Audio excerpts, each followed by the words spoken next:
Hello mga kabayo! Welcome back sa channel kung saan ginagawa nating fun at relatable ang biology. Ako nga pala si Doc Nas at pag-uusapan natin ngayon kung ano ang nangyari sa ating Activity 1. So kung nalilito ka pa rin sa ating lymph nodes, spleen, thymus at kung sino ba talaga sina neutrophil at friends, don't worry, I got you. So simulan natin sa pinaka-foundation. Meron tayong dalawang types ng lymphoid organs. So tinatawag natin ang pinakaunang type ng lymphoid organs na primary lymphoid organs. Dito, karaniwang nagmamature ang ating mga immune cells at meron tayong dalawang examples ng primary lymphoid organs tulad ng bone marrow at thymus. Kasunod naman yan ay meron tayong secondary lymphoid organs. Dito naman nag-activate ang immune response. Ang examples natin nito ay ang ating lymph nodes, spleen at ang ating MALT or tinatawag nating mucose-associated lymphoid tissues. So kailangan nating tandaan kapag primary, ito yung training ground ng ating immune cells. Kapag secondary naman, ito yung battlefield kung saan nangyayari yung mismong immune response. So pag-usapan natin ang pinakaunang example natin ng primary organ, ang ating bone marrow. Sabi natin, sa bone marrow, dito nagsisimula ang lahat. Kumbaga, para siyang factory ng immune cells. Meron tayong iba-ibang klase ng immune cells no, na nagsimula sa ating hematopoietic stem cell. So dito natin makikita yung family tree ng ating immune cells. Ang pinakaunang klase ng immune cells na pag-uusapan natin ay ang mga tinatawag nating granulocytes. Kasi meron silang granules at ang pangalan ng mga granulocytes natin ay nanggaling sa kanilang stains or dyes. So simulan natin sa ating eosinophil. Yung eosinophil natin ay meron siyang positively charged na granules. So kapag positively charged, basically basic yung mga granules na ito.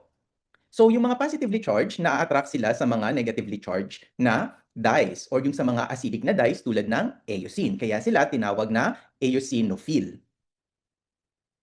Sa mga basophils naman natin, meron silang mga granules tulad ng histamine at heparin at ito naman ay karaniwang negatively charged kaya sila naman ay acidic. Kung acidic yung granules na nakapaloob sa basophil, na-attract sila doon sa mga positively charged na dyes or kumbaga mga basic dyes tulad ng methylene blue.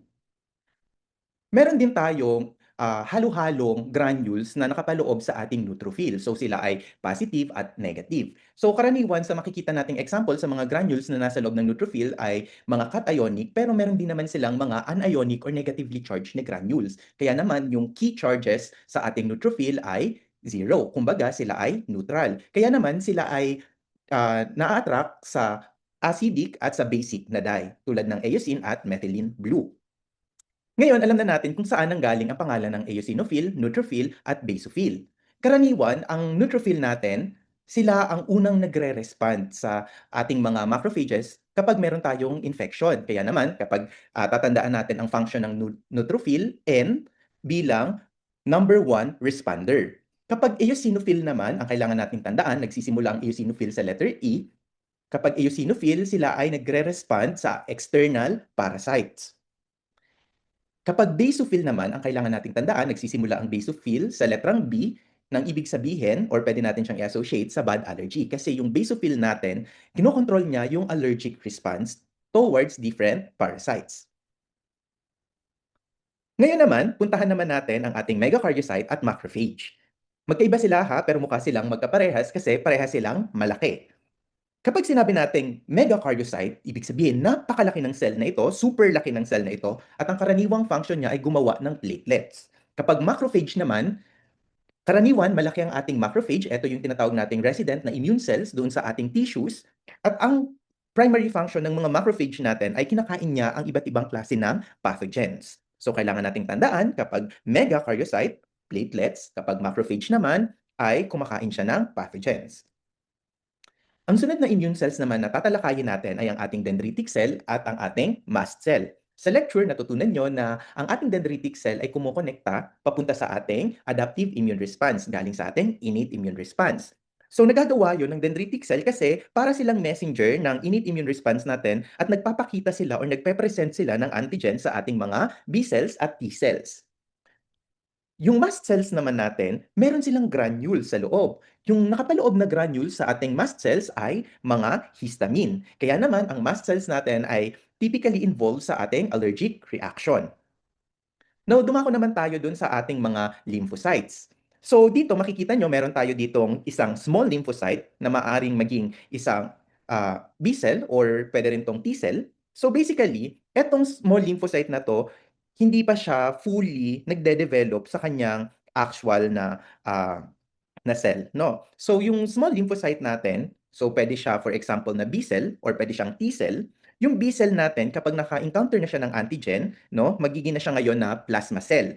Yung T cell naman natin kapag naka-encounter ng antigen, maaring mag-differentiate siya into a helper T cell or kaya naman ay cytotoxic T cell. So makikita natin dito na plasma cell, basically nanggaling to sa ating B cell.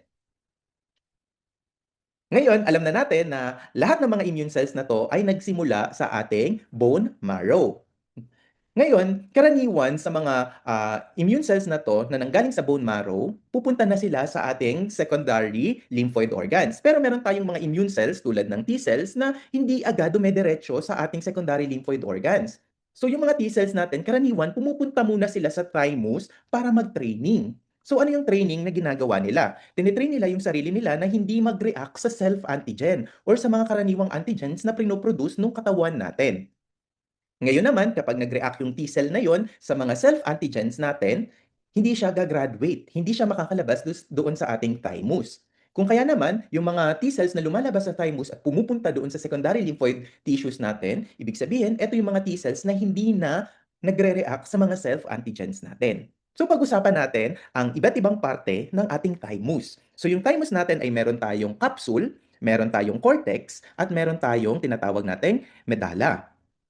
So usually, dito sa ating cortex, dito natin makikita yung mga immature T cells. Sa medulla naman, medyo lighter yung color niya compared dito sa ating cortex. Ito yung cortex, darker yung itsura niya. Dito makikita yung immature T cell. Sa medulla naman, lighter yung itsura niya. Dito niyo makikita yung mga mature na T cells. So alam natin na kapag nasa cortex, nandito yung training ground ng ating mga immature T cell at kapag ready na silang graduate, lilipat na sila ngayon dito sa ating medulla. Ngayon, pag-usapan naman natin ang iba't ibang klase ng secondary lymphoid organs.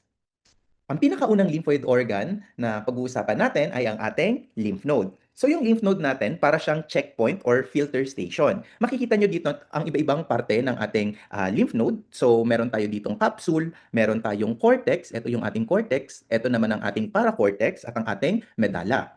So usually, yung mga B cells natin, nandito sila makikita sa ating cortex. Kapag walang inflammation, walang masyadong nagpo-proliferate na B cells. So wala kang ma-observe na germinal center. Pero kapag merong infection, madami nagpo-proliferate na B cells, kaya naman dito sa ating cortex ay makaka-observe ka ng tinatawag nating germinal center. Dito naman sa ating paracortex, dito natin makikita usually ang ating T cells, kaya tinatawag tong T cell area.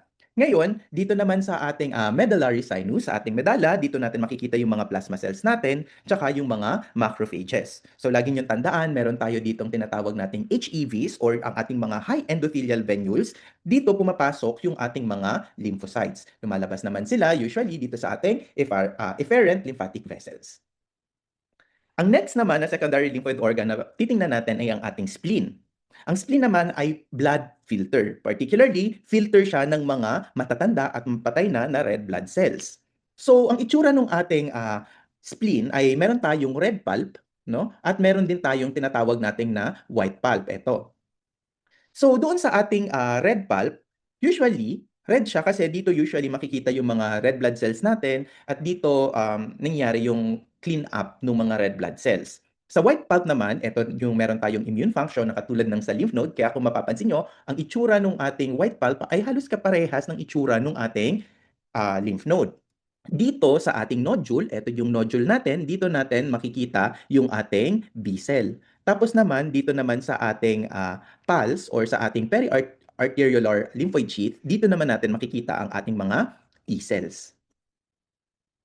Ngayon, ang pinakahuling example ng ating secondary lymphoid tissues na pag-uusapan natin ay ang ating GALT or tinatawag nating gut-associated lymphoid tissues. Ang gut-associated lymphoid tissue ay isa lang sa examples ng ating MALT or tinatawag nating mucose-associated lymphoid tissues. Yung mucose-associated lymphoid tissues natin, meron tayong iba't ibang klase niyan. Katulad na lamang, hindi lang siya restricted dito sa GALT, meron din tayong tinatawag na BALT. Yung BALT naman ay bronchus or bronchi-associated lymphoid tissue. Makikita naman siya sa ating respiratory tract.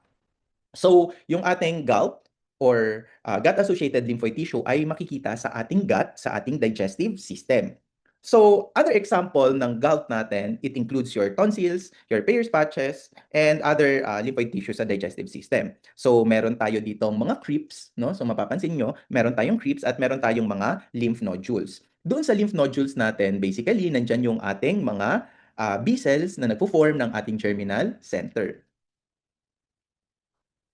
Ngayon, alam na natin yung iba't ibang klase ng primary at secondary lymphoid tissues. Kaya naman, kung magkakaroon tayo ng mga katanungan, maaari nyo siyang i-comment sa baba or pwede nyo akong i-email. So, once again, maraming salamat sa inyong lahat and see you again sa next lab discussion.